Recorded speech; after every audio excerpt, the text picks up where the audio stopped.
পারাবি ভাই বা সুমন ভাই একজন করবে। না, সেটাই সেটাই বলতেছি। জি, আমি করতেছি। আচ্ছা, ঠিক আছে সুমন, তুমি তাহলে একটু দায়িত্বটা নাও, হ্যাঁ। তো যেটা বলতেছিলাম আর কি, যে আসলে তথ্য সংগ্রহ কেন প্রয়োজন হয় সেটা বলতেছিলাম। যে আসলে একটা জিনিস করতে গেলে সেই জিনিসটা সুষ্ঠুভাবে ভালোভাবে করতে গেলে বা মজবুতভাবে করতে গেলে, যেটাই বলি না কেন আমরা, হ্যাঁ, সেটার জন্য সেটা পূর্বা পর আগে পিছে মাঝখানে সবকিছু একটু বোঝার দরকার আছে, হ্যাঁ। সেই সমস্ত বুঝ পরামর্শ করার জন্য আর কি তথ্যের প্রয়োজন আর কি। অর্থাৎ আমরা যে গবেষণা কাজটা করতেছি, সেই গবেষণা কাজটা সম্পর্কে একটু জানার জন্য আমরা আহ, তথ্য সংগ্রহ করি। তো এখানে কি কি জিনিসগুলো আছে? প্রাসঙ্গিক তথ্য জানা, হ্যাঁ, অর্থাৎ যে বিষয়ের উপর আমি গবেষণা করতেছি বা কাজটা করতেছি, হ্যাঁ, সেই বিষয়টার সঙ্গে কিছু না কিছু একটু ধারণা, প্রাথমিক একটা ধারণা ধারণা এবং ওই ওই ওই সংশ্লিষ্ট বিষয়ে একটু ধারণা জানা দরকার আর কি। তারপরে সঠিক ও ভালো সিদ্ধান্ত দেওয়ার জন্য, অর্থাৎ আমি যে কাজটা করতেছি, হ্যাঁ, মনে করো যে আমি একটা বিল্ডিং এ যদি করতে যাই, সেই বিল্ডিংটা করার জন্য আমার কি কি উপকরণ লাগবে, কতটুকু লাগবে, কি পরিমাণ লাগবে, টাকা খরচ হবে, কি পরিমাণ শ্রম খরচ হবে, ইত্যাদি বিষয়ে যদি আমি সঠিকভাবে এটাকে এই করতে চাই, জানতে চাই, তাহলে তোমাকে এই বিষয়গুলোর উপরে, হ্যাঁ, তোমার জ্ঞান থাকা দরকার। সেই জ্ঞান গুলা আহরণ করার জন্য তোমার তথ্যের দরকার, তাই না? তাহলে সে না তুমি সঠিকভাবে এবং নির্দিষ্ট সময়ে নির্দিষ্ট মূল্যমানের ভিতরে মান সম্পন্ন জিনিসটা তুমি তৈরি করতে পারবে। এই জন্য বলা হয়েছে যে সঠিক ও ভালো সিদ্ধান্ত দেওয়ার জন্য, বিশ্লেষণের জন্য। হুম। তারপরে হলো অগ্রগতি পর্যবেক্ষণ করার জন্য, সমস্যা সমাধান করার জন্য, বিদ্যমান জ্ঞানের স্তরে অবদান রাখার জন্য। মানে মোটামুটি আমার কাছে মনে হয়েছে এই জিনিসগুলোর জন্য তথ্য সংগ্রহের প্রয়োজন আর কি, হ্যাঁ।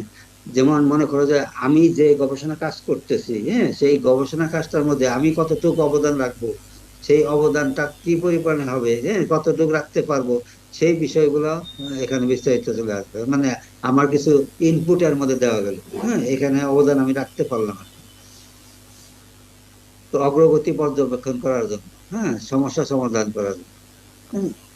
তো এই জিনিসগুলো আমাদের মাথায় রাখতে হবে, হ্যাঁ, এই জিনিসগুলো আমাদের তথ্য সংগ্রহের জন্য অত্যন্ত প্রয়োজনীয় বিষয় আর কি।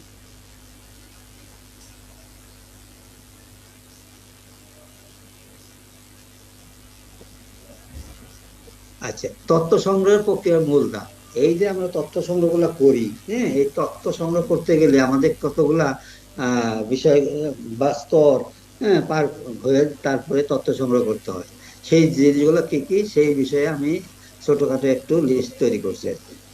এখানে দেখো, যে কোনো তথ্য সংগ্রহ করা হবে তা নির্ধারণ করা, অর্থাৎ প্রথমে আমি মানে কি কি কি সিদ্ধান্ত নিব যে কোন তথ্য সংগ্রহ করা হবে। অর্থাৎ মনে করো যে আমি যদি আমার গবেষণা কাজ যদি হয়ে থাকে যে এ, আমার একটা গোষ্ঠীর বা বাংলাদেশেরই হোক, হ্যাঁ, অথবা একটা শ্রেণীরই হোক, ওই গোষ্ঠীর যদি আমি অর্থনৈতিক অবস্থা ও সামাজিক অবস্থা জানতে চাই, তাহলে আমাকে, হ্যাঁ, কি কি জিনিসগুলো করতে হবে, সেই জিনিসগুলো আমাকে আগে আইডেন্টিফাই করতে হবে।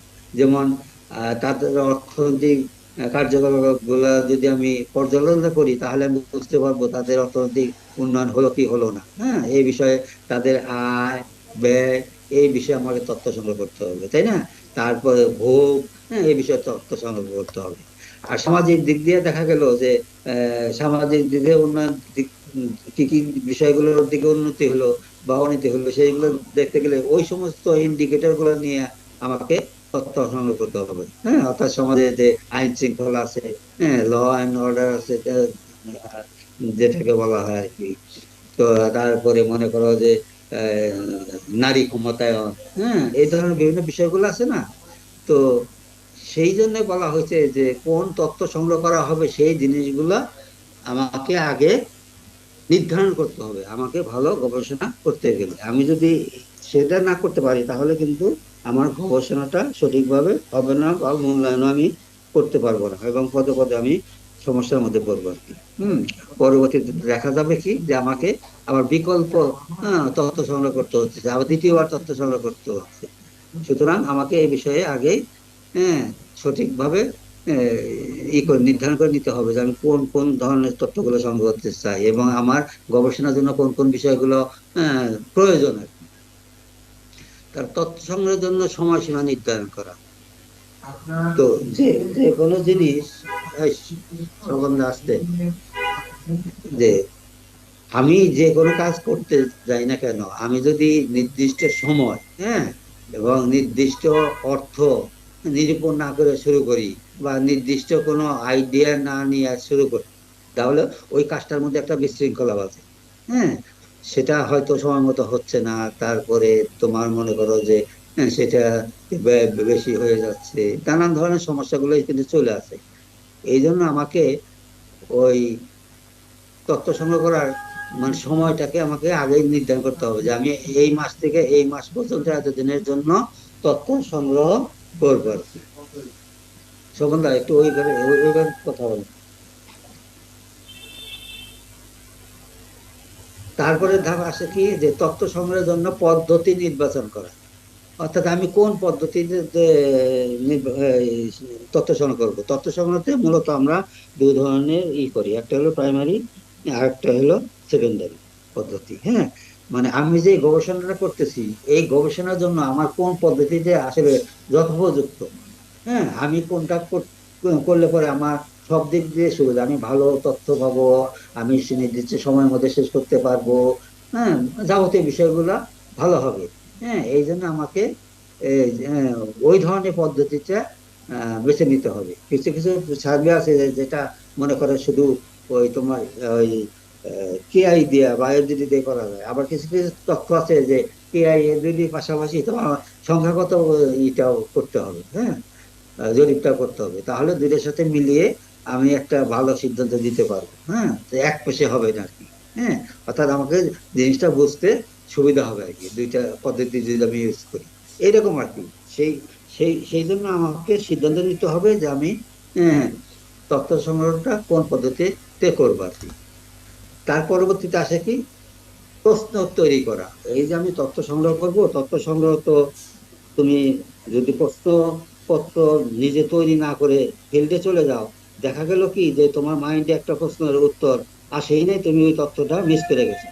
আর যদি এটা লিখিত আকারে বা ফরম্যাট আকারে তোমার কাছে চেকলিস্ট আকারে থাকে, তাহলে তোমার এই ভুল হওয়ার সম্ভাবনা বা কোনো প্রশ্ন ছুটে যাওয়ার সম্ভাবনা থাকবে না। হ্যাঁ, এই জন্য প্রশ্ন তৈরি করা অত্যাবশ্যক। তারপর হলো তারপর হলো কি তথ্য সংগ্রহ করা। তারপরে এই যে আমরা প্রশ্নপত্র তৈরি করলাম, এই প্রশ্নপত্র নিয়ে আমরা সরাসরি আমাদের রেসপন্ডেন্টের কাছে, অর্থাৎ আমরা আমাদের যে সমস্ত মানে প্রজেক্টের যে বেনিফিশিয়ারি থাকবে বা যাদের কাছ থেকে আমরা তথ্য সংগ্রহ করবো, স্টেক হোল্ডার যারা থাকবে, তাদের কাছ থেকে আমরা তথ্যগুলা সংগ্রহ করব। এরপরের ধাপটা কি যে তথ্য পরীক্ষা ও ফলাফল প্রয়োগ করা। হ্যাঁ, ওই যে আমি ফিল্ড থেকে যে বিভিন্ন ধরনের তথ্য বিভিন্নভাবে নিয়ে আসলাম, সেইগুলো আমি হ্যাঁ, পরীক্ষা করবো, পর্যবেক্ষণ করবো, দেখবো। হ্যাঁ, তারপরে এটা যে ফলাফলগুলো হবে সেই ফলাফলগুলো আমি আমার গবেষণা কাজে প্রয়োগ করে আমি রিপোর্ট লিখবো আর কি। মূলত এগুলো হলো তথ্য সংগ্রহের প্রক্রিয়ার মূল ধাপ। হ্যাঁ, এরপরেও আরো কিছু কিছু ধাপ আছে যেগুলা অতটা অত্যাবশ্যকীয় আমরা এই মুহূর্তে মনে করছি না, কি আমাদের এটুকু জানলেই আপাতত চলবে। হম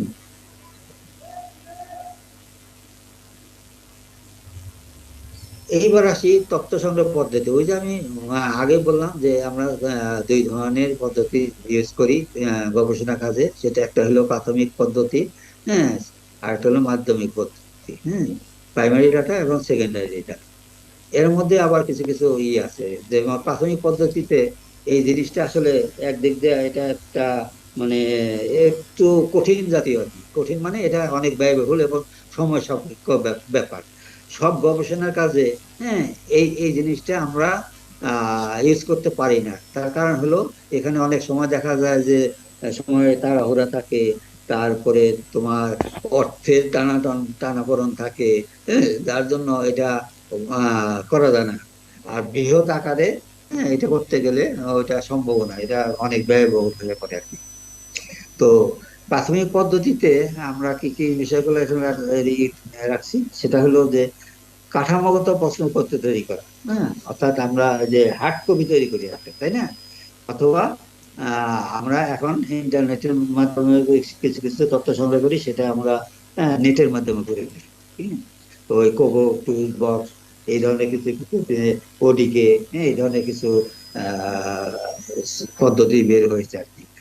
যে পদ্ধতি হোক না কেন, আমরা কাঠামোগত একটা প্রশ্ন তৈরি করব। এই কাঠামোগত প্রশ্ন তৈরি করার পরে আমরা কি করব? হ্যাঁ, ওই সাক্ষাৎকার নিব। সাক্ষাৎকার বলতে আমরা এখানে বুঝাইছি ফেস টু ফেস, অর্থাৎ আমি সরাসরি উত্তরদাতার সাথে সরাসরি কথাবার্তা বলে তারপরে আমি তথ্য গুলা সংগ্রহ করবো, এটাকে বলা হয়েছে ফেস টু ফেস। হ্যাঁ, সাক্ষাৎকার। তারপরে হলো পর্যবেক্ষণ। মানে একটা জিনিস আছে যে এই যে সাক্ষাৎকার যখন নেওয়া হচ্ছে তখন ওইখানে আহ, মানে স্বচক্ষে দেখে, হ্যাঁ, একটা ধারণা নেওয়া, ওইটাকে ওইটাকে বলা হয়েছে দেখে, স্বচক্ষে দেখে বা বুঝে বা আলোচনা শুনি, হ্যাঁ, একটা এই ধারণা নেওয়া আর কি, ওটাকে বলা হয়েছে পর্যবেক্ষণ। হুম। তারপরে হলো পরীক্ষা নিরীক্ষা, এটা তো আমরা সবাই বুঝি পরীক্ষা নিরীক্ষা কারে কয়। এরপর আসছে হলো focus group discussion. Focus group discussion হলো যে নির্দিষ্ট কয়েকজন ব্যক্তিকে, হ্যাঁ, নিয়ে বসে, হ্যাঁ, তাদের আলাপ আলোচনার মাধ্যমে, হ্যাঁ, অধিকাংশ অধিকাংশের অভিমতের ভিত্তিতে সিদ্ধান্তের ভিত্তিতে যে রেজাল্ট আসে, হ্যাঁ, ওইটাকে আমরা গ্রহণ করি আর কি। হ্যাঁ, এটাকে বলা হয় ফোকাস গ্রুপ ডিসকাশন। আরেকটা হলো কেস স্টাডি। কেস স্টাডিটা কিরকম, যে মনে করো যে আমরা একটা বেনিফিশিয়ারি হিস্ট্রি নিব। হ্যাঁ, অর্থাৎ সে সে একটা গ্রুপের সদস্য হয়েছে আমাদের, আমরা মনে করো যে একটা প্রজেক্ট চালু করছি, হ্যাঁ, যে গ্রাম সমিতি। তো সেই গ্রাম সমিতিতে সে একজন সদস্য। সেই গ্রাম সমিতিতে ঢুকে গ্রাম সমিতির যে বিভিন্ন ধরনের অ্যাক্টিভিটিস গুলো আছে, সেই অ্যাক্টিভিটিস গুলার আন্ডারে আসার পরে, হ্যাঁ, তার যে পারিবারিক জীবন, তার ব্যক্তিগত জীবনে, হ্যাঁ, কি ধরনের উন্নয়ন গুলা হলো, সেই ইতিহাসগুলো আমরা পর্যায়ক্রমে করি। মানে ওই সমিতিতে জয়েন করার পূর্ব মুহূর্তে কি অবস্থা ছিল এবং বর্তমানে কি অবস্থা হয়ে গেছে, এই জিনিসটা বোঝার জন্য আমরা তার নিকট বিভিন্ন ধরনের প্রশ্নপত্র করে উত্তরগুলা সংগ্রহ করে তারপরে আমরা তার সম্পর্কে একটা আহ, মানে কেস স্টাডি করি। হ্যাঁ, অর্থাৎ ওই বিষয়ের উপরে তার মানে ইতিহাসটা আর কি, তার উন্নয়নের ইতিহাসই বলো অবনতির ইতিহাসই বলো, যেটাই হয়েছে আর কি, হ্যাঁ, ওই জিনিসটা আমরা করি, সংগ্রহ করি। তারপরে হলো মাধ্যমিক পদ্ধতি। হ্যাঁ, এটা কিন্তু আবার বিভিন্ন উৎস থেকে নেওয়া হয়, অর্থাৎ অন্য কোনো গবেষক বা অন্য কোনো প্রতিষ্ঠান বা অন্য কোনো সংস্থা, হ্যাঁ, ওই একটা বিষয়ের উপর গবেষণা করছে, সেই গবেষণা একটা বই তৈরি হয়েছে বা একটা রিপোর্ট তৈরি করছে, হ্যাঁ, ওইখান থেকে বা অফিসিয়াল কোনো ডেটার থেকে আমরা যে তথ্যগুলো সংগ্রহ করব, হ্যাঁ, ওইগুলাকে বলা হয় মাধ্যমিক পদ্ধতি বা সেকেন্ডারি ডাটা সংগ্রহ। তো সেখান থেকে আমরা কিভাবে কোথা থেকে এই তথ্যগুলো আমরা পেতে পারি? একটা প্রকাশিত উৎস থেকে, অর্থাৎ পাবলিক প্রিন্টেড সোর্স গুলা যে আছে, সেই সমস্ত সোর্স থেকে আমরা এই ডাটাগুলা সংগ্রহ করতে পারি। তারপর অনলাইন ডাটাবেস থেকে, হ্যাঁ, এটা তো আমরা সবাই অভ্যস্ত আর কি, আমরা যেহেতু অনলাইনে অনেক কাজ করি এবং অনলাইন বেস কাজই এখন বেশি আর কি, হ্যাঁ, আমরা অভ্যস্ত হয়ে গেছি, কাজে এটা আমার মনে হয় যে অতটা বোঝানোর দরকার নাই।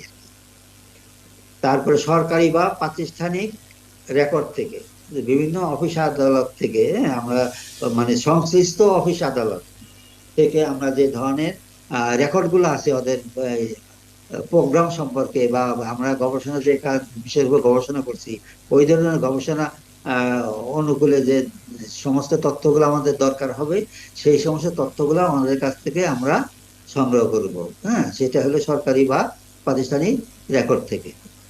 তারপরে ম্যাগাজিন নিউজ পেপার থেকে।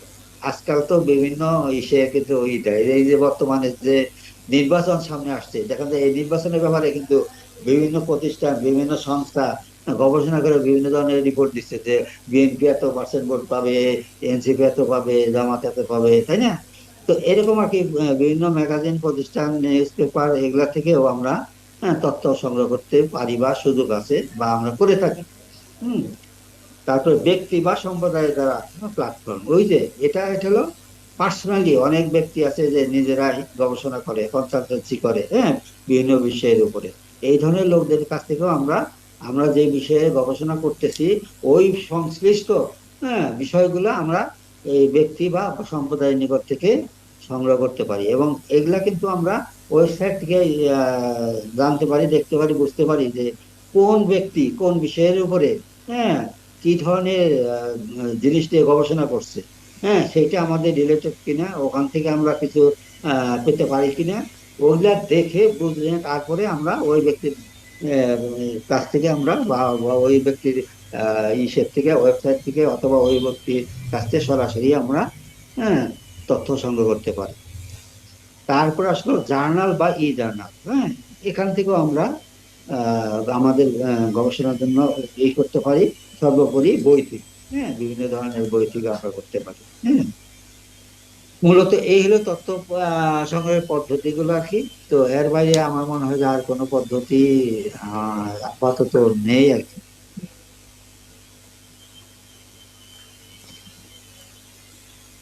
সঠিক ও উপযুক্ত তথ্য সংগ্রহ নিশ্চিত করার গুরুত্ব। হ্যাঁ, এমনকি কি পাস গেলাম নাকি এর আগে?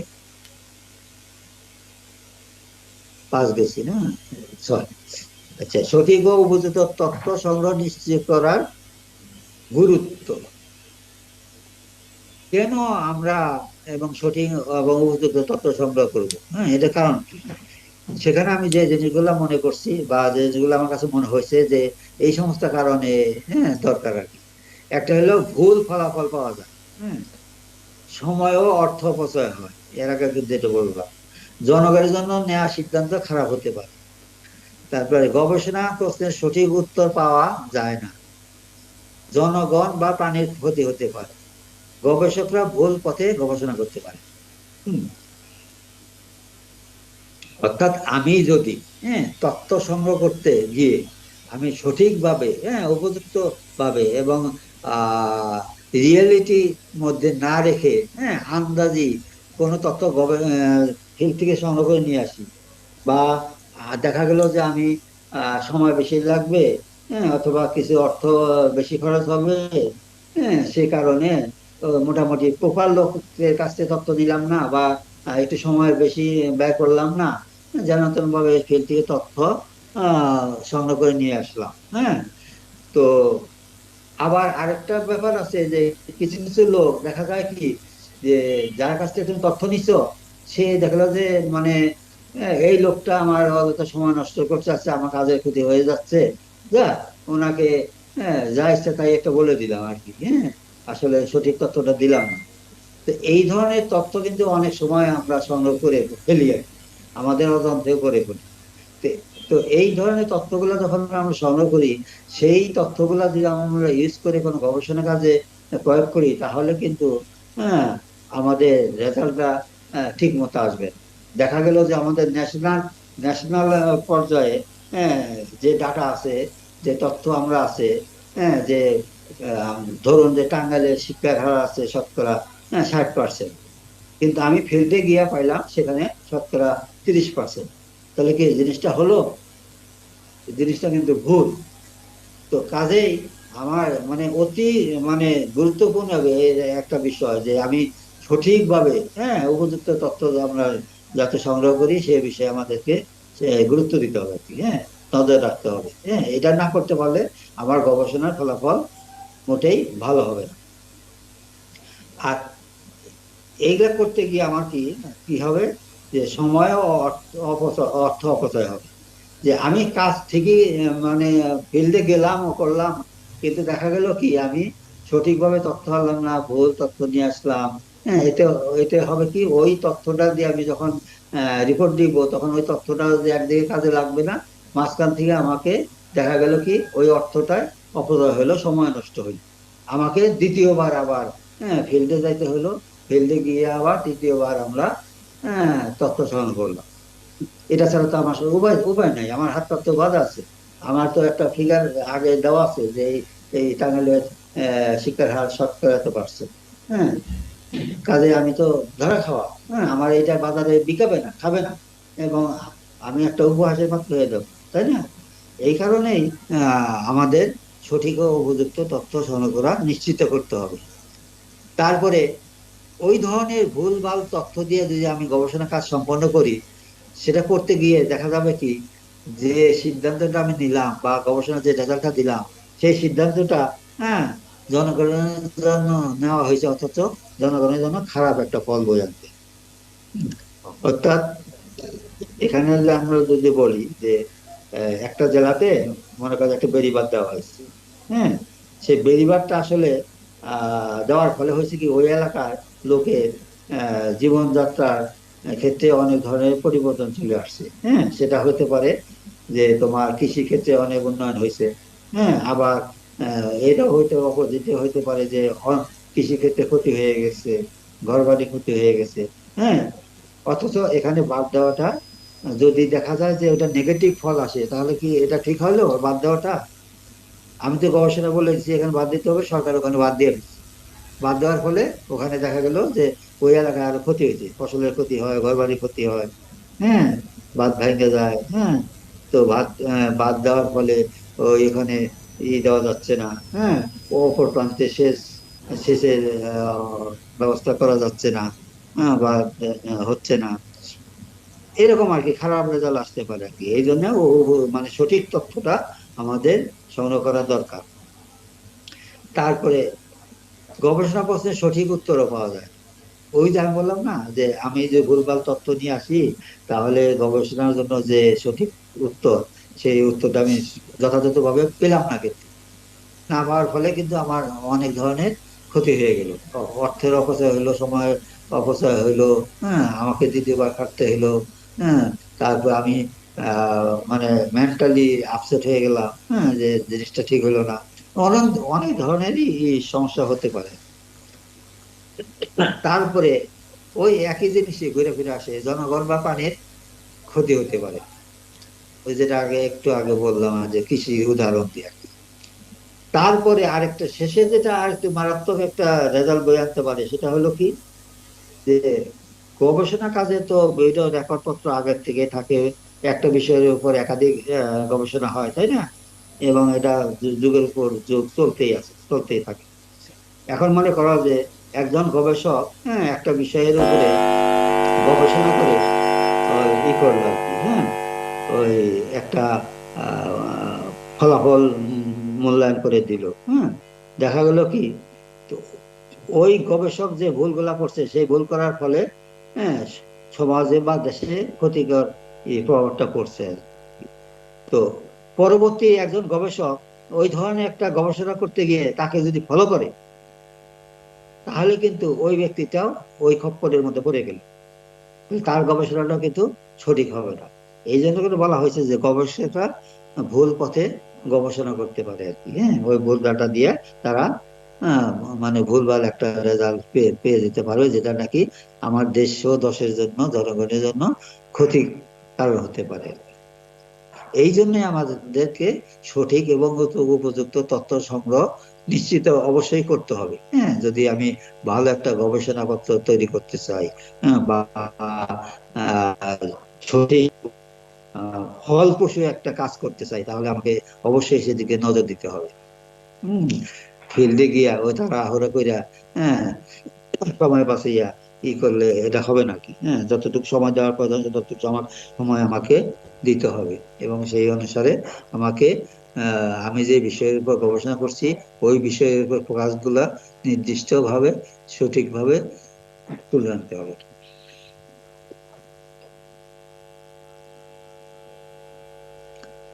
তথ্য সংগ্রহের কৌশল এখানে, তথ্য সংগ্রহ তো যে কেউ করতে পারে, যখন তখন করতে পারে, তাই না? কিন্তু এটা সঠিকভাবে, হ্যাঁ, মানে তথ্য সংগ্রহ করতে গেলে কিছু কিছু আহ, বুদ্ধি খাটাইতে হয়, কৌশল খাটাতে হয়। হ্যাঁ, সেই ধরনের কি কৌশলগুলো খাটাতে হয় সেই বিষয়ে একটু আলোচনা এখানে করার সুযোগ রাখছি আমি। তাহলে তথ্য সংগ্রহ করলে তো হবে না, তথ্য সংগ্রহের কিছু কৌশল, ট্যাকটিক তোমাকে জানতে হবে। তা না জানলে তুমি আহ, যথাসময়ে, হ্যাঁ, কম খরচে বা যথাযথ ব্যয়ে তুমি তথ্য সংগ্রহ করতে পারবে না। এখানে কি করতে হবে, কৌশল কি সাক্ষাৎকার গ্রহণের অনুমতি নেওয়া। অর্থাৎ আমি ঢাকা থেকে গ্রাম অঞ্চলে গেছি একটা বিষয়ের উপর গবেষণা কাজের জন্য, গবেষণার জন্য তথ্য সংগ্রহের জন্য। সেখানে আমার কিন্তু সম্পূর্ণ অপরিচিত একটা জায়গা, এবং আমি যার কাছে গেছি সে আমার অপরিচিত, তাকে আমি কোনোদিনও দেখি নাই, তার সাথে আমার দিন কথাবার্তা হয় না, কিছুই হয় না। হ্যাঁ, আমি হুট করে গেলাম তার কাছে গিয়ে, হ্যাঁ, বললাম যে ভাই আমি তো আসছি এই এই আপনার কিছু কথা বলবো, একটু আপনার কাছে কিছু তথ্য নিব এই বিষয়ের উপরে আর কি। হম তো আপনার কি মোটামুটি আমাকে সময় দেওয়ার মধ্যে কিছুটা সময় আছে?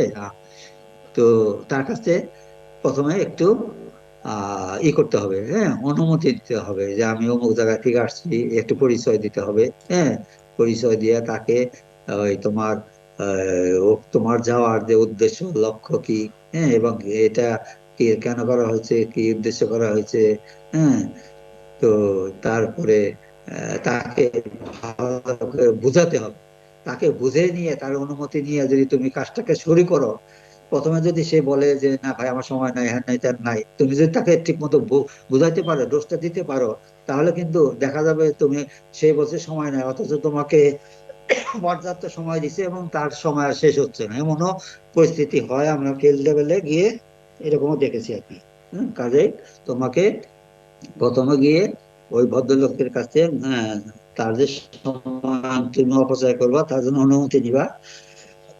তার কাছে sorry, তার কাছে ভালো তথ্য সংগ্রহ করতে গেলে তোমাকে তার সাথে মিশে যেতে হবে, ভালো সুসম্পর্ক গড়ে তুলতে হবে। হম এবং তার সাথে যে কথাবার্তা বলবা, পারতে পক্ষে তার সাথে ওই আঞ্চলিক ভাষায় কথা বলার চেষ্টা করতে হবে আর কি। হ্যাঁ, আমাদের এই যে লেখাপড়ার ভাষা ওইভাবে কথা বলা যাবে না, সহজ সরল ভাবে, হ্যাঁ, কথা বলতে হবে লোকাল ভাষায় যতদূর সম্ভব। তাহলে দেখবা যে মোটামুটি তার সাথে তুমি মোটামুটি মিশে গেছো, তখন তোমাকে সে পর্যাপ্ত সময় দিছে এবং সঠিক তথ্য দিছে, গোপন কিছু করতেছে না আর কি। তারপরে আরেকটা টেকনিক হইলো যে আমাদের প্রশ্নপত্রে অনেক সময় থাকে কি কিছু স্পর্শকাতর, হ্যাঁ, এবং সময় সাপেক্ষ কিছু প্রশ্ন থাকে। স্পর্শকাতর বলতে বোঝাচ্ছি যে আমাদের দেশে আমরা তো আসলে ধর্মান্ধ, একটা জাতি আর কি। এখানে আমরা গবেষণা করতে গেলে দেখা যায় যে অনেক সময় মানে এমন সব প্রশ্ন আমরা প্রশ্নপত্রে রাখি যেটা নাকি আমাদের মুরব্বীরা বা আমাদের সমাজে এটা গ্রহণযোগ্য না, হ্যাঁ, এটা খারাপ দিক মনে করে। অথচ কিন্তু আমাদের কিন্তু এটা জানা দরকার। হুম যেমন মনে করেন যে যৌন শিক্ষা, হ্যাঁ, এই যৌন শিক্ষা তো কিছু কিছু বিষয়ে আমি যে প্রশ্ন করতে যাই, তাহলে গ্রামের লোকে সরাসরি যে এগুলো আমি করি, কথাবার্তা বলি, তাহলে গ্রামের ছড়িয়ে যাবে, শেষে দেখা যাবে কি, হ্যাঁ, একটা বিপর্যয়ের মুখে পড়বো, তারা আমাদের উপর খেপে যাবে, এই করবে আর কি, তাই না? তো এই সমস্ত বিষয়গুলো অতি গোপনীয় ভাবে এবং যেহেতু সংবেদনশীল, এগুলাকে মানে কৌশলে এগুলা করতে হবে। তখন নিজেদের আহ মোটামুটি একটা এনভায়রনমেন্ট এমন ভাবে তৈরি করে নিতে হবে, হ্যাঁ, যাতে আশেপাশে ওই ধরনের কেউ না থাকে এবং যাকে আমি প্রশ্ন করতে সে যাতে ভয় না পায়, লজ্জা না পায়, এরকম একটা পরিবেশ তৈরি করতে হবে। পরিবেশ তৈরি করে তারপরে তার কাছে আস্তে আস্তে নিজের উদাহরণ দিতে হবে, নিজের ভাই বোনের বা মা বোনের উদাহরণ দিয়ে, হ্যাঁ, তারপরে তার কাছে প্রশ্নটা থ্রো করতে হবে। তাহলে দেখবো যে তখন সে অনেকটা ইজি হবে এবং সে তখন তথ্যগুলো দিবে আর কি, এরকম। আর কিছু কিছু প্রশ্ন আছে সময় সাপেক্ষ, হ্যাঁ, যেমন আমি আহ একটা খানার ভোগের যদি তথ্য নিতে যাই, হ্যাঁ, ভোগে তো মনে করে একটা খানায় প্রতিদিন কিন্তু আহ অনেক ধরনের খাবার ভোগ করে। এখন আমি তো এটা মানে ভেঙে ভেঙে প্রশ্নগুলো নিচ্ছি যে দিনে চাল কতটুকু লাগে, সবজি কতটুকু লাগে, তারপরে ডাল কতটুকু লাগে, মাছ কতটুকু লাগে, বা এই ধরনের অনেকগুলো প্রশ্ন থাকে ভোগের বেলায়, তাই না? আর দিনে 3 বেলা আহার করে, হ্যাঁ। তো এই ধরনের তথ্যগুলা কিন্তু অনেক সময় সাপেক্ষ নেওয়াটা। হ্যাঁ, কাজে এই ধরনের যত প্রশ্ন আছে, যে প্রশ্নটা একটু সময় বেশি লাগবে, এই ধরনের প্রশ্নগুলো কোনো অবস্থাতেই প্রথম দিকে করা যাবে না। এইটা লাস্ট পর্যায়ে যখন উঠে আসবো, হ্যাঁ, উঠে আসার আহ, ওই সময়টা তখন এই ধরনের প্রশ্নগুলা, হ্যাঁ, তোমাকে তথ্য সংগ্রহ করতে হবে। হ্যাঁ, আমি প্রথমেই যে শুরু করে দেখলেন তখন ওই বেচারা কিন্তু হ্যাঁ ঘাবড়ে যাবে, সময় বেশি লাগতেছে দেখে সে উঠে পড়বে, বলে, ভাই হ্যাঁ আমি এগুলো দিতে পারবো না, এত সময় দিতে পারবো না। আর বলবে যে এগুলা কি আজে বাজে তথ্য দিচ্ছে, এইগুলা আবার এই মানুষ দেয় নাকি এটা, এগুলা মানুষ আপনি এগুলা দিয়ে কি করবেন? এই ধরনের নানান ধরনের প্রশ্ন কিন্তু তারা তখন করবে। হ্যাঁ, এই জন্যে এই ধরনের প্রশ্ন যখন আসবে, এইগুলাকে তুমি সবার শেষে করবা। ঠিক আছে? আর আরেকটা কৌশল হলো যে, মানে আমরা যখন একটা লোকের সাথে কথা বলতেছি বিভিন্ন বিষয় নিয়ে, তখন দেখা গেল যে একটা প্রশ্নের উত্তর কিন্তু একটা কথা বলতে বলতে সে কিন্তু অলরেডি আগে বলে ফেলছে। দ্বিতীয়বার আমার লাস্টের দিকে গিয়ে ওই ধরনের একটা প্রশ্ন আছে, তখন কি আমি ওই প্রশ্নটা তাকে জিজ্ঞাসা করব বা করা কি উচিত হবে? সেটা কিন্তু মোটেই উচিত হবে না, বা আমি করব না। তার কারণ আমি তো ওই তথ্যের উত্তরটা এর ইতিমধ্যে পেয়ে গেছি। হ্যাঁ, মনে করো যে আমি ওই তার পরিবারে মোট কয়জন ছেলে মেয়ে আছে, কয়জন ই আছে, হ্যাঁ, এই তথ্যটা আমি কিন্তু তাদের রোস্টার পেজ থেকে পেয়ে গেছি। পরবর্তীতে এসে যদি আমি এই প্রশ্নটা আবার দ্বিতীয়বার অন্য একটা প্রশ্নের সাথে জুড়ে দিয়ে করি, তাহলে কি এটা করা ঠিক হবে? ঠিক হবে না। কারণ আমি ওই প্রশ্নের উত্তর তো অলরেডি আগে একবার পেয়ে গেছি। কাজে এই ধরনের সদৃশ প্রশ্নের পুনরায় জিজ্ঞাসা করা প্রয়োজন নাই, বা আমরা করব না। ঠিক আছে? মোটামুটি এই হলো কৌশল। এগুলা করতে, এইসব ধরনের কৌশলগুলা যদি তুমি অ্যাপ্লাই করো, তাহলে দেখবা যে তুমি হ্যাঁ সহজে, হ্যাঁ, এই যত কঠিন উত্তরই হোক বা প্রশ্নকাতরই হোক বা সময় সাপেক্ষই হোক, হ্যাঁ, তাহলে তুমি সংগ্রহ করতে পারবো। আর তুমি যদি এই ধরনের টেকনিক গুলো ইউজ না করো, তাহলে কিন্তু তুমি আসলে একদিকে সঠিক যথার্থ উত্তরগুলো পাবা না, দ্বিতীয়ত তোমার হ্যাঁ সময়টা নষ্ট হবে আর কি। হ্যাঁ, তোমার এই গবেষণা কাজে ওইটা ফলপ্রসূ হবে না। ঠিক আছে? আর তোমাকে আধা তথ্য নিয়ে ওই ব্যক্তির কাছ থেকে উঠে আসতে বাধ্য হবে তখন তুমি। হ্যাঁ, পুরা প্রশ্নপত্র তুমি শেষ করতে পারবে না। এই জন্য এই টেকনিক গুলো একটু খাটাতে হবে। ওকে।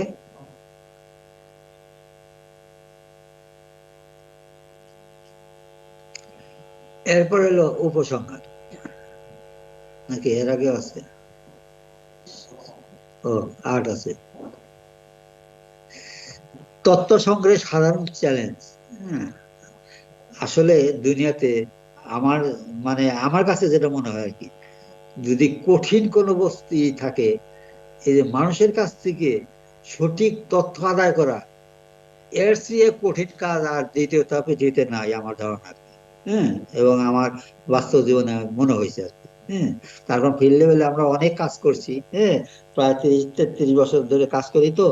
হ্যাঁ, সেখানে দেখছি যে মানুষের কাছ থেকে সঠিক তথ্য বের করে আনা, এটা খুবই কঠিন কাজ। তুমি যদি নিজে সচেতন না হও, তুমি যদি সজাগ না থাকো, তুমি যদি ভালোভাবে মানে প্রশ্নপত্র বুঝে বা প্রজেক্টের লক্ষ্য উদ্দেশ্য না বুঝে না যাও, তাহলে তুমি সঠিকভাবে বা ওই লোকের কাছ থেকে সঠিক তথ্য সংগ্রহ করে আনতে পারবে না। এটা বড় একটা চ্যালেঞ্জিং কাজ। হ্যাঁ, এটা সবার জন্য সম্ভব হয় না, অনেকে পারেও না। হ্যাঁ, এই যে অনেক অনেক গবেষক আছে, হ্যাঁ, ওনারাও বলে যে আমরা আসলে তোমরা যেভাবে তথ্য সংগ্রহ এনে দাও, হ্যাঁ, এই কাজটা আমি করতে পারবো না, হ্যাঁ, করতে পারি না। কিন্তু আমি ঘরে বসে বসে তোমরা আইনা দিব, সেটাকে আমি নানান আঙ্গিকে, নানান ভঙ্গিতে, নানান ভাবে হ্যাঁ সুন্দর করে উপস্থাপন করে লিখতে পারবো। কিন্তু এই কাজ আমি করতে পারবো না। এটা অনেক গবেষক আমাদের কাছে নথি স্বীকার করছে বা করে। হ্যাঁ, এই জন্যে এই তথ্য সংগ্রহ একটা মানে খুব কঠিন একটা চ্যালেঞ্জিং কাজ আর কি। তারপরে আমাদের করতে হয়, আমরা করি, আমরা ওইভাবে প্রস্তুতি নিয়ে যাই। হ্যাঁ, এই জন্যই ট্রেনিং এর প্রয়োজন। তা নাহলে কিন্তু আমাদের ট্রেনিং এর প্রয়োজন হতো না। হ্যাঁ, যাই হোক, আহ, কি কি চ্যালেঞ্জ গুলো আসে? ডাটার মান ও নির্ভুলতা নিশ্চিত করা, গোপনীয়তা ও সুরক্ষা করা, পক্ষপাত কাটিয়ে ওঠা, সময় ও ব্যয়ের মতো সম্পদের সীমাবদ্ধতা, প্রযুক্তিগত অসুবিধা, একাধিক উৎস হতে তথ্য একত্রীভূত করার জটিলতা। এই ধরনের চ্যালেঞ্জ গুলাই আসে, এর বাইরে অন্য কোনো চ্যালেঞ্জ আমার কাছে মনে হয়নি আর কি। হ্যাঁ, তো এই জিনিসগুলোকে তুমি যদি করতে চাও, ভালোভাবে করতে চাও, হ্যাঁ, ডাটার মান ও নির্ভরতা নিশ্চিত করতে চাও, তাহলে তোমাকে নিজেও ট্রেন আপ হইতে হবে। হুম। তারপরে এই যে তুমি তথ্যগুলা নিয়ে আসলা, ঠিক আছে, নিয়ে আসার পরে তুমি এটাকে নানান আঙ্গিকে একটু অ্যানালাইসিস করে দেখবা যে আমি যে তার সাথে কথা বলতেছি, হ্যাঁ, তার কাছে তো আমি অনেক ধরনের তথ্য নিচ্ছি। হ্যাঁ, তথ্য নেওয়ার এক পর্যায়ে, হ্যাঁ, আমার মাইন্ড থেকে আমি ওইটাকে করে দেখবো যে সে পরবর্তী যে তথ্যগুলো বলতেছে, আগে যে তথ্যগুলো বললো তার সাথে এটা আসলে কতটুকু কতটুকু আছে, সামঞ্জস্য আছে নাকি সামঞ্জস্য নাই। যদি সামঞ্জস্য থাকে তাহলে তো ওকে ফাইন। আর অনেক সময় দেখা যায় যে সামঞ্জস্য থাকে না, প্রথমে একটা কথা বলছে, পরে আন্দাজে আর একটা কথা বলে দিচ্ছে। হ্যাঁ, রিলেটেড ধরনের কথাবার্তা, কিন্তু তার সাথে কোনো মিল নাই। যেমন আয় ব্যয়ের কথাই বলি। হ্যাঁ, আমাদের দেশের মানুষের সাধারণত টেন্ডেন্সি থাকে কি, মানে আয়ের কথাটা বলতেই চায় না। হ্যাঁ, আয় নাই, হ্যাঁ, কোনো আয় নাই। আবার যখন ভোগের বেলা যাবা তখন দেখো যে এর আর কোনো অন্ত নাই। হ্যাঁ, ও তো আয় করে 5 টাকা, ভোগে দেখা যায় 20 টাকা। এই ধরনের তথ্যগুলা দেয়, এইভাবে তথ্যগুলা দেয়। কাজেই তোমাকে বুঝতে হবে সে যে তথ্যগুলা দিচ্ছে, হ্যাঁ, যে তথ্যগুলা দিচ্ছে, হ্যাঁ, সেটা কতটুকু অথেন্টিক। হ্যাঁ, যদি অথেন্টিক না হয়, তুমি তখন একটার পর একটা ধরে তুমি তাকে ক্রস করবা। ক্রস করে দেখবা যে তুমি মোটামুটি কাছাকাছি চলে যেতে পারবা আর কি। 100% জীবনেও হবে না, তো কাছাকাছি সত্ত্বেও ওই 5,500 টাকার যে কথা বলছিল, সেখানে হয়তো 600 টাকা নেওয়া হয়েছে, হ্যাঁ, বা 550 টাকা নেওয়া হয়েছে, কিন্তু ওই 20 টাকা হবে না। হ্যাঁ, তো এই জন্যই আর কি, হ্যাঁ, এটা তোমাকে বুঝতে হবে। আর আরেকটা জিনিস ছিল যে এই যে আমি ফিল্ড থেকে তথ্যগুলো আনলাম, এই তথ্যগুলো কিন্তু আসলে আহ খুবই গোপনীয়তা ও সুরক্ষা করা দরকার। কি কারণে, যে আমি কিন্তু তাদের কাছ থেকে বলে নিয়ে আসছি যে আপনাদের কাছ থেকে যে তথ্যগুলো আমরা নিলাম, এই তথ্যগুলো কোনোভাবেই আমরা এই করবো না, ওপেন করবো না, কেউ জানতে পারবে না, আমি আপনার ছাড়া আর কেউ জানবে না। কাজেই এই কথার মান রাখতে হবে। হ্যাঁ, মানে এই জিনিসগুলাকে গোপনীয় রাখতে হয় এবং সুরক্ষা কিভাবে রাখবো, আমরা বিভিন্ন ডাটা ফাইলের মাধ্যমে এই জিনিসগুলো সাজিয়ে গুছিয়ে সঠিকভাবে রেখে দিব, যাতে ভবিষ্যতেও আমরা এগুলোকে কাজে লাগাতে পারি আর কি। হম। তো এই জিনিসগুলো অনেকে করে না, কিন্তু এগুলা, হ্যাঁ, করতে হবে, রাখতে হবে। ঠিক আছে, মোটামুটি এগুলো তথ্য সংগ্রহের সাধারণ চ্যালেঞ্জ এগুলো আর কি। হ্যাঁ, আরো কিছু দরকার আছে বোঝার। এখানে আরেকটা জিনিস বোঝা যায়, তথ্যগত প্রযুক্তিগত অসুবিধা। এখানে ওই যে কাজ করতে গিয়ে অনেক সময় দেখা যায় যে আমাদের সফটওয়্যারে ই হয় না, হ্যাঁ, সমস্যা হয়। হ্যাঁ, তথ্য নিতে অসুবিধা, সমস্যা হয়। হ্যাঁ, এই জিনিসগুলো কিন্তু রিকভারি করার জন্য ওই আমরা সাথে হার্ড কপি রাখি, হ্যাঁ, হার্ড কপিতে নিয়ে আসি বা খাতা কলম রাখি, ওইভাবে নিয়ে লিখে নিয়ে আসি। হ্যাঁ, এটা কিন্তু বিকল্প রাখতে হয় আর কি। আর একাধিক উৎস হইতে তথ্য একীভূত করার জটিলতা, হ্যাঁ, এটাও আসলে সবাই পারে না। হ্যাঁ, এই জিনিসগুলা মনে করো যে এফজিডি তথ্য কি, তথ্য এগুলাকে একত্রিত করে আবার তোমার ওই তোমার আহ অন্যান্য ডাটার সাথে, হ্যাঁ, অর্থাৎ পরিসংখ্যানগত ডাটার সাথে মিল করানো, এটা একটা জটিল একটা প্রক্রিয়া। হ্যাঁ, এই প্রক্রিয়াটাও মানে একটু আহ সাবধানতার সহিত করতে হয় আর কি। হ্যাঁ, কিভাবে কোন পদ্ধতিতে করলে এটার সাথে সিমিলার হবে কি হবে না, হ্যাঁ, কোনটার সাথে কোনটার মিল রাখার প্রয়োজনীয়তা আছে, হ্যাঁ, কোনটার সাথে কোনটা লেখার দরকার আছে, এই জিনিসগুলোকে, হ্যাঁ, একীভূত করা করতে গেলে অনেক সময় জটিলতা দেখা যায়, কিন্তু যদি যারা গবেষক তারা ঠিকই এই জটিলতা কাটিয়ে উঠে, হ্যাঁ, একটা পদ্ধতি সিস্টেম বের করে ফেলে। ঠিক আছে, ওকে।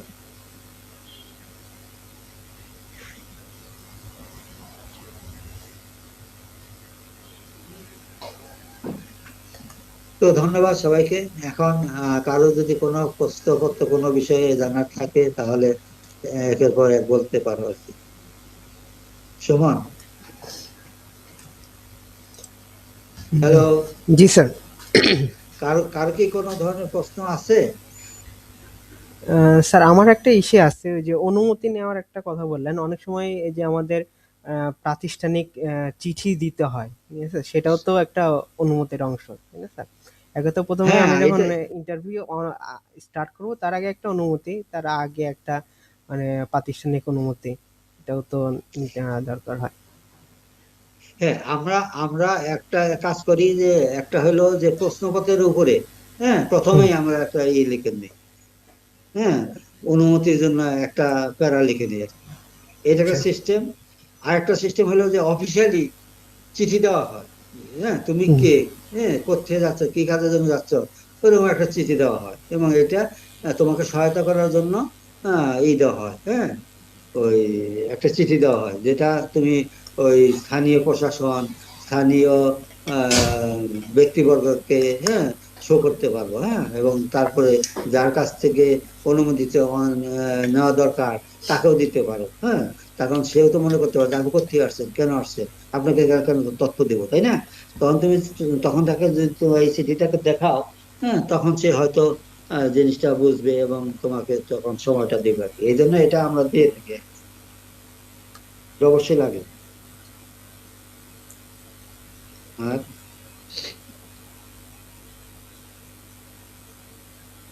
আর কেউ?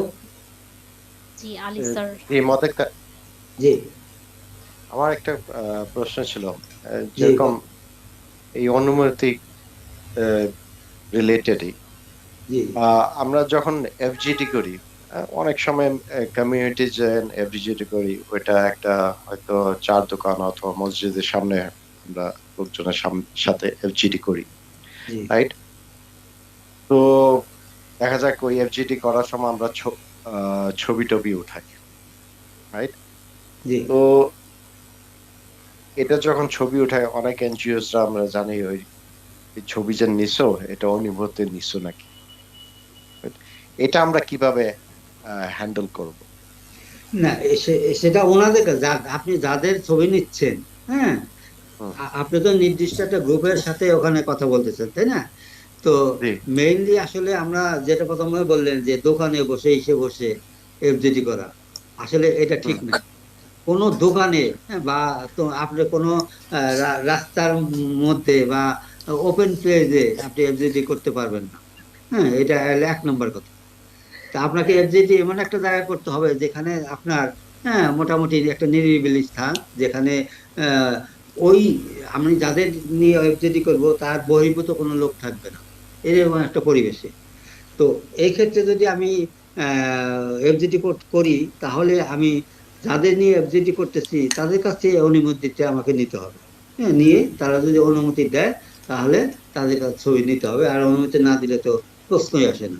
হ্যাঁ, তবে আমার বাস্তব অভিজ্ঞতা, আমি আজ পর্যন্ত এরকম কোনো সম্মুখীন হই নাই যে ছবি দেয় নাই বা ছবি নিতে দেয়নি, এরকম হয় নাই, পাইনি কোথাও। না ওইটা, সেটা না এটা মহিলা ছবি মহিলাদেরও করেছি, হ্যাঁ, ওনারাও করে নাই। হ্যাঁ, আর ম্যাক্সিমাম হয় কি, আমাদের এই গবেষণা কাজগুলো হয় কি, ম্যাক্সিমামই তো হয় যে কোনো আহ প্রতিষ্ঠানের থ্রোতে যায়, প্রতিষ্ঠানের থ্রোতে যায়, তাই না? প্রতিষ্ঠানের থ্রোতে গেলে প্রতিষ্ঠানের লোকজনই কিন্তু এগুলা করে, হ্যাঁ, অ্যারেঞ্জ করে বেশিরভাগ ক্ষেত্রে আর কি। হ্যাঁ, দুই চার ক্ষেত্রে হয়তো নিজেরা করে নিতে হয়, তো সেক্ষেত্রে সমস্যা হয় না। তো অবশ্যই অনুমতি দিতে হ্যাঁ, হবে। হ্যাঁ। তো সমস্যাটা যাদের ছবি নিতেছি তারা তো সমস্যা করে না।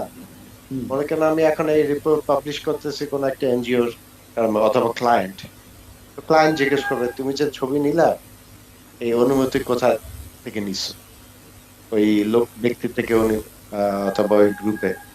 So how do we handle this?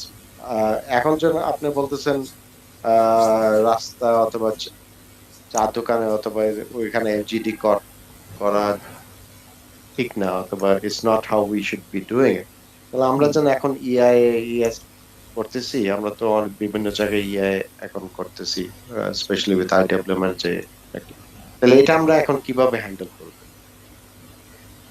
ওটা আসলে মানে ওইভাবে যতদূর সম্ভব যে আপনার এই সমস্ত প্রতিষ্ঠান বাদ দিয়ে একটু নিরিবিলি জায়গায় করা।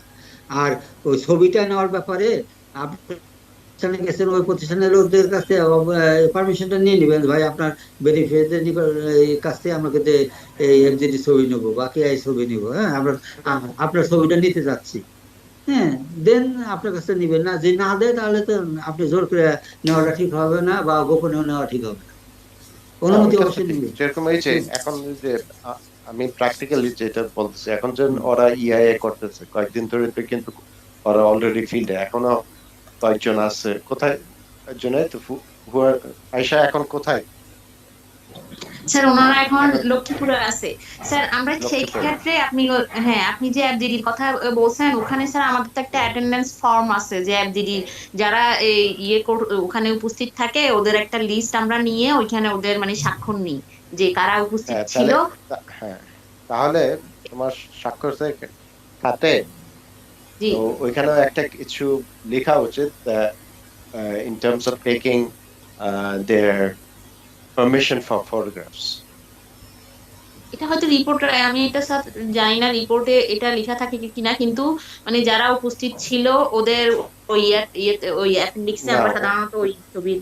হ্যাঁ, তুমি তো উপস্থিত আছে, তোমার সিগনেচার নিয়ে চলে গেলাম, but there has to be a wording, there has to be a line somewhere that আমি আমার ছবি নিতে অনুমতি দিচ্ছি। আসলে আমার জানা নাই স্যার এটা। না, এটা এটা হ্যাঁ শোনো, এইটা এইটা ওনাদের কাছ থেকে আসলে তোমার এই অ্যাটেন্ডেন্সে ওটা লেখার দরকার নাই, ওনাদের কাছে মৌখিকভাবে অনুমতি নিতে হবে, নিয়ে উঠে নিয়ে আসবে। জি স্যার। মৌখিকভাবে না, মৌখিকভাবে ওই যে আমি যখন একটা ক্লায়েন্টকে দিব, ক্লায়েন্ট তো একটা অনুমতি শুধু মৌখিক চাবে না, ওরা তো একটা লিখিত কিছু চাবে, রাইট নাকি? না না, ক্লায়েন্ট ওইটা চায় না, ক্লায়েন্ট চায় অ্যাটেন্ডেন্স লিস্ট চায় শুধু, ছবির জন্য ওই ধরনের কিছু বলে না। না যেরকম আমাদের জিআইজেড এ ছিল, আমরা যখন রিপোর্টের ছবিগুলো দিলাম তখন তো একটা অনুমতি চাইছিল। ওটা হলো আপনার ওই ইসের বেলা, ওই যে আপনার কি কয় লাইভ হিস্ট্রির বেলা, অন্যান্য বেলা হ্যাঁ কিন্তু চায়নি, লাইভ হিস্ট্রির বেলায় ওটা আছে, কোন কোন প্রতিষ্ঠান চাইতে পারে আর কি, হ্যাঁ তাহলে আমাদের প্রজেক্টের অনুসারে ওইটা আমরা করতে পারি আর কি, হ্যাঁ যদি বাধ্যতামূলক হয় তাহলে তো অবশ্যই নিতে হবে।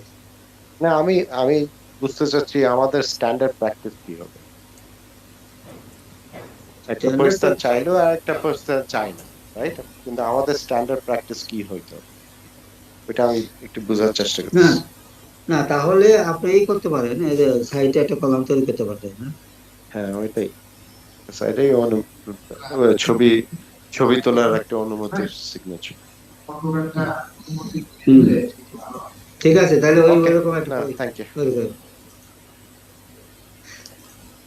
আয়শা, আপনি একটা কলম তৈরি করেন অথবা একটা কোথাও লিখেন যে ছবি তোলার অনুমতি দেওয়া হয়। এটা স্যার মানে কিসের পাশে থাকবে?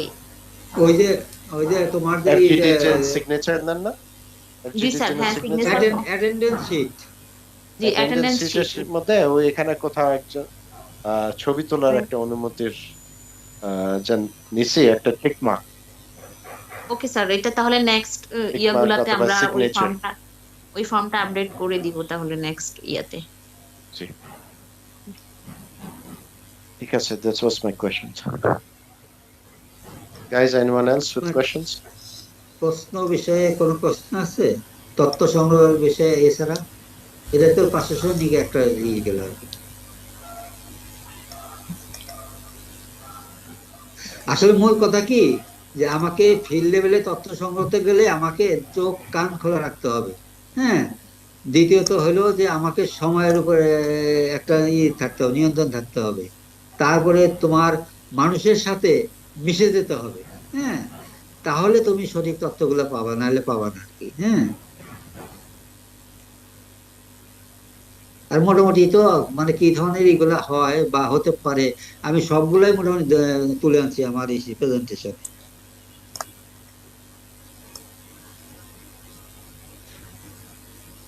কপি কিছু বলবা, তুমি তো কাজ করছো ফিল্ডে।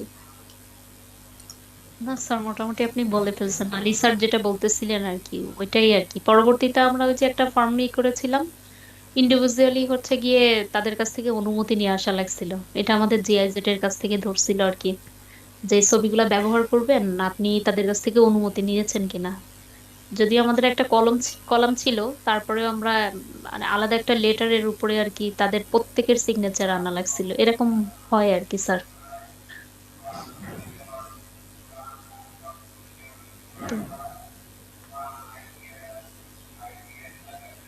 আপু সেই ক্ষেত্রে আমার একটা ইয়ে আছে যে মানে ধরেন ওইখানে এলাকাবাসী বলতে তো ওইখানে একদম ইন্ডিভিজুয়াল মানে অনেক ইয়ে, ওখানে তো 50 জনও হইতে পারে, 100 জনও হইতে পারে। তো আমি কি সেই ক্ষেত্রে মানে এলাকাবাসী বললে তো এখানে আর একা একজন দুইজন করে ইয়ে করে না। সেই ক্ষেত্রে আমি তো মানে গ্রুপ ছবি নিব, ওখানে তো ধরে ধরে মানে সবার ইয়ে আছে কিনা, সবার সাইন কি নেওয়া সম্ভব?